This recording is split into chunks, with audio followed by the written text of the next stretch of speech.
जय माता दी दोस्तों, कैसे हैं आप सभी।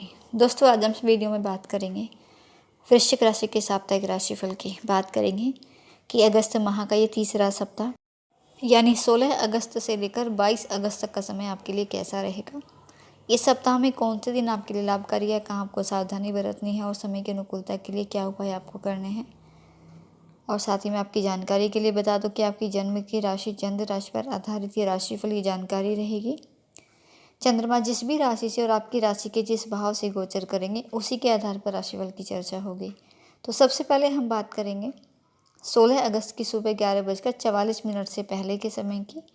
मेष राशि में चंद्रमा का गोचर होगा और आपकी राशि से छठे भाव में चंद्रमा विराजमान रहेंगे। और छठा भाव जो कि रोग, ऋण और शत्रुता का भाव है, साथ ही ये नकारात्मकता का प्रतीक है। तो इस समय आपको सावधानी से संभल कर चलने का है। इस समय हो सकता है मन में कोई बेचैनी सी रहे, हो सकता है कोई पुरानी बातें आपको परेशान करें, या अपनी ही बातों से दूसरे लोगों का मन भी आप दुखा सकते हो। तो अपने क्रोध पर, वाणी पर आपको नियंत्रण रखना है, क्योंकि किसी न किसी चीज़ को लेकर तनाव या मानसिक परेशानियों से घिरे रह सकते हो आप। स्वास्थ्य का विशेष ध्यान रखना है आपको। आँखों से संबंधित भी कोई भी परेशानी या खांसी, जुकाम, बुखार जैसी रोग आपके लिए बढ़ते दिख रहे हैं।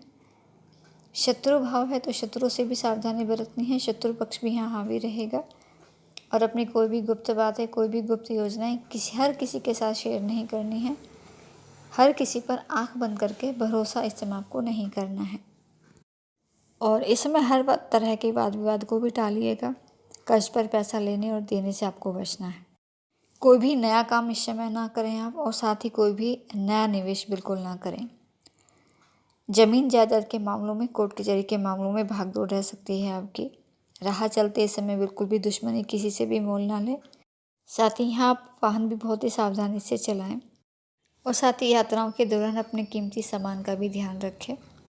तो सावधानी से और संभल कर इस समय चलें आप। और अब बात करेंगे 16 अगस्त की सुबह 11:44 के बाद के समय की। 17 और 18 अगस्त की दोपहर 2:41 से पहले तक के समय की। मेष राशि से वृषभ राशि में चंद्रमा प्रवेश कर जाएंगे और आपकी राशि से यहाँ सप्तम भाव में चंद्रमा विराजमान रहेंगे। 7वां घर ये संबंधों को, रिश्तों को दर्शाता है। पति पत्नी का घर है ये।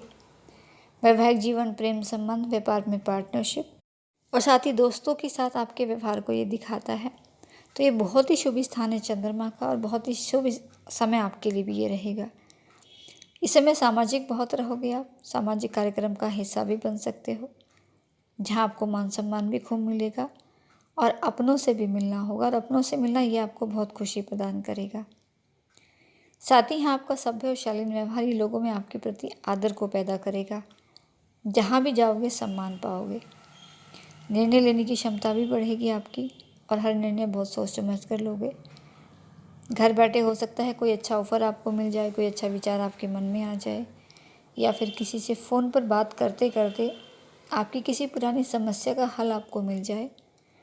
जो भी वकालत से जुड़े हैं, टीचर हैं या फिर काउंसलर हैं, मीडिया में हैं या वाणी से जिनका व्यापार होता है, तो ऐसे लोगों के लिए भी विशेष सफलता के योग है इस दौरान। और निवेश करने के लिए भी ये दिन आपके लिए उत्तम है।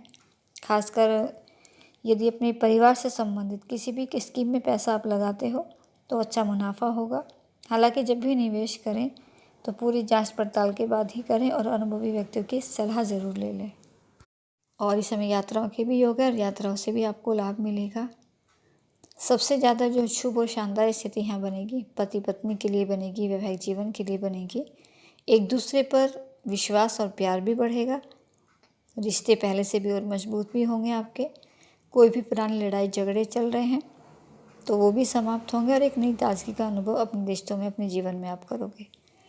साथ ही जो भी निसंतान हैं और खासकर जो नव दंपति हैं, उनके लिए इस समय संतान प्राप्ति के भी प्रबल योग हैं।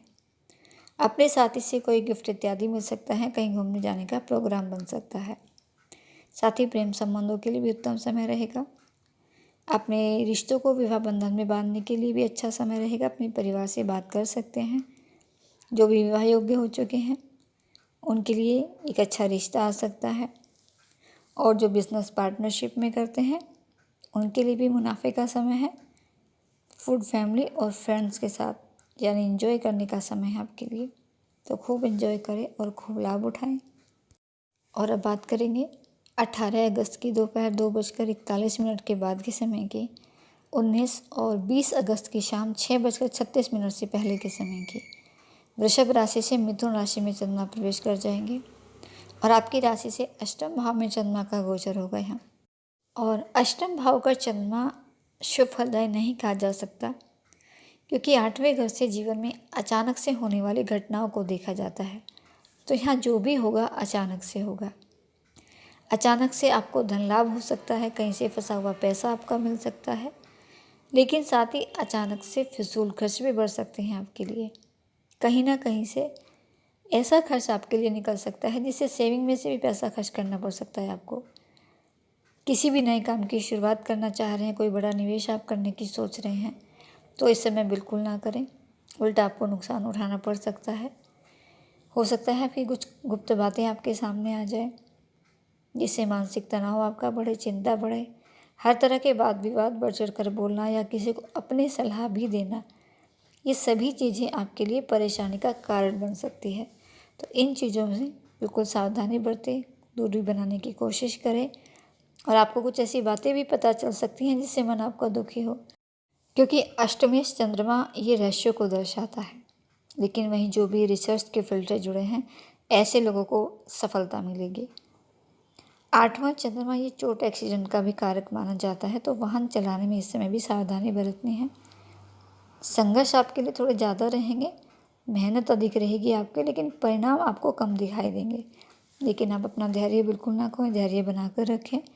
छात्रों के लिए भी थोड़ा भाग दौड़ का और मेहनत का समय है, लेकिन मेहनत बढ़ाने से अच्छे रिजल्ट आपको मिल पाएंगे। तो सावधानी से संभल कर चलें और हर प्रकार के वाद विवाद से बचने का और शांत रहकर इस समय को निकालने का प्रयास करें। समय की अनुकूलता के लिए ईश्वर का आशीर्वाद प्राप्त करें। हनुमान जी की आराधना, हनुमान चालीसा का पाठ जरूर करें। घर से निकलने से पहले हनुमान चालीसा का पाठ जरूर कर लें। गरीबों की, ज़रूरतमंदों की मदद करें, बेजुबानों की मदद करें, उनके खाने पीने का, उनके भोजन का प्रबंध कर दें, तो इससे आपको काफ़ी अच्छा महसूस होगा। अब बात करेंगे 20 अगस्त की शाम 6:36 के बाद के समय की, 21 और 22 अगस्त की। तो यहाँ चंद्रमा मिथुन राशि से कर्क राशि में प्रवेश करेंगे और आपकी राशि से नवम भाव में चंद्रमा का गोचर होगा। नवम भाव जिसे भाग्य स्थान कहा जाता है, तो यहाँ भाग्य का पूरा साथ मिलेगा आपको, और भाग्य का साथ मिलने से फ़ायदा मिलेगा आपको। आपके काम आगे बढ़ेंगे, पेंडिंग कामों को पूरा कर सकेंगे आप। आपके कोई भी गुरु हैं, उनके सानिध्य से आशीर्वाद मिलेगा, क्योंकि ईश्वर में काफ़ी विश्वास इस समय बढ़ेगा आपका। बहुत धार्मिक रहोगे, आपकी आध्यात्मिकता में रुचि बहुत अधिक होगी। धर्म कर्म के काम से भी जुड़ सकते हो। घर में भी कुछ कोई शुभ कार्य हो सकता है या ऐसी कोई योजना बन सकती है। और सुखद यात्राएं होंगी, चाहे काम के सिलसिले में जाएं, चाहे परिवार के साथ घूमने फिरने जाएं। खूब एंजॉय करोगे इस समय को भी और इस समय की गई यात्राओं को भी। और माता पिता का हर स्थिति में, हर परिस्थिति में पूरा सहयोग आपको मिलेगा। और छात्रों के लिए भी बहुत ही शानदार स्थिति यहाँ रहेगी।